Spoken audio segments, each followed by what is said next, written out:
There's a strange ache that creeps in when you're seen again after years of invisibility, not for who you used to be, but for who you are now.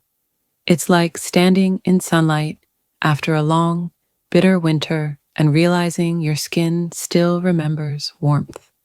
That ache found me quietly one summer evening, not in dramatic declarations or sweeping gestures, but in glances that lingered a breath too long and eyes that saw me, not as Aaron's mom, but as someone worth noticing.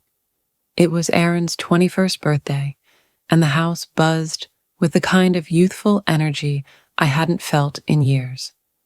He'd insisted on a celebration in the backyard. String lights, loud music, grilled food, and the laughter of his closest friends. I had offered to cook, something special. He'd smiled, nodded, and I saw in that moment both the boy he used to be and the man he was becoming. The doorbell rang.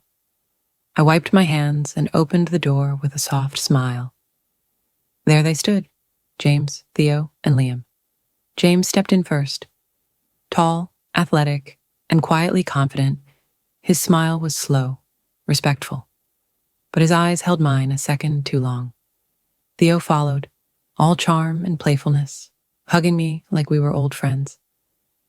And then Liam. He barely spoke, but his eyes, storm-colored, intense, met mine with a calm that stopped me mid-breath. Throughout the evening, they were all polite. Nothing overt. But there was an undercurrent, a hesitation in their gaze, a gravity in their nearness. James brushed my hand when I passed him a plate. Theo always stood just a bit too close. Liam spoke little, but when he did, his words stuck, soft and weighty. I told myself I was imagining it, that I was simply unaccustomed to being noticed. It had been years since I felt like anything more than a role. Mother, cook, cleaner. Not a woman. Not someone who could stir glances or steal thoughts. As the golden light of sunset bathed the backyard, I watched them from the edge of the scene. Aaron laughed with his friends, the table overflowing with noise and comfort. Then James turned to me. "You made all this yourself?" he asked. I nodded. "Years of practice." Theo leaned in with a grin. "You don't look like someone who's spent years in a kitchen." The way he said it wasn't disrespectful, but it held something I didn't quite know how to name. I laughed it off, but Liam's gaze met mine from across the table. Quiet, honest, and unreadable. Later, I slipped into the kitchen to clean. The sound of their joy drifted through the window. It should have felt peaceful. Instead, the room felt lonelier than ever. Then James appeared. "You shouldn't be doing this alone," he said softly, stepping beside me. "I'm used to it." "You shouldn't have to be," he replied. His voice wasn't flirtatious. It was gentle, kind, and that made it all the more disarming.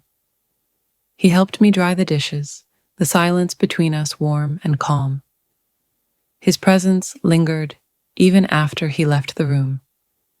Soon after, Theo found me in the living room. He dropped beside me with that boyish smirk. "How come nobody told me you were this cool? You've only been here twice, Theo." "Still," he said, nudging me, "you've got this way about you, like you see people." I wasn't sure whether to laugh or run. The way he looked at me wasn't the way a young man should look at his friend's mother. Yet, there was no disrespect in it, just interest. Curiosity. I retreated to the kitchen again, needing space to breathe. That's where I found Liam, standing alone. "I was looking for some quiet," I said. He nodded. "Me too." We stood in silence, the kind that doesn't beg to be filled. "You look tired," he said. "It's been a long day." "You made everyone feel at home tonight," he said. "You always do." I didn't answer. His words settled into me like warmth in my bones. Long after they left, I replayed that moment, and the others, and the ache in me, that strange ache, grew louder. The next morning was quiet. Aaron had gone out with friends. I wandered to the backyard with coffee in hand, expecting solitude. Instead, James walked toward me. "Aaron said you'd be home," he said. "Did you forget something?" He shook his head. "Number, I just wanted to see you." I blinked. "You could have waited until he was back." "I wasn't coming to see him." The honesty in his voice made my breath hitch. "I hope I didn't make you uncomfortable last night," he added. "It wasn't just your cooking or how you looked. It's you, the way you carry yourself. You make people feel seen." I stared at him, stunned. I hadn't expected this from someone so young, whose life was just beginning, who should have looked right past me, and yet he hadn't. Before I could respond, Theo arrived with muffins and mischief in his smile. "Didn't think I'd be back so soon, huh?" He grinned, handing me the bag. His fingers brushed mine, light and intentional. "Surprises make life better," he said. It meant something. I could feel it. We sat beneath the pergola, muffins and coffee between us, pretending this was just a normal morning. But it wasn't. James watched me like he was memorizing me. Theo flirted without saying the word. Then Liam arrived, silent as always, and joined us without question. He sat across from me, eyes steady. "I needed to see you again." And I didn't ask why. I didn't need to. The truth was written in all their faces. None of them were playing. This wasn't a game. As time passed that morning, we talked carefully, laughter quieter, touches more deliberate. When Aaron returned, they shifted, retreating into their familiar roles. But something had changed, for all of us. They began to leave, one by one. Theo hugged me tightly. "You're something special," he whispered, then walked away before I could answer. James lingered. "Take care of yourself," he said.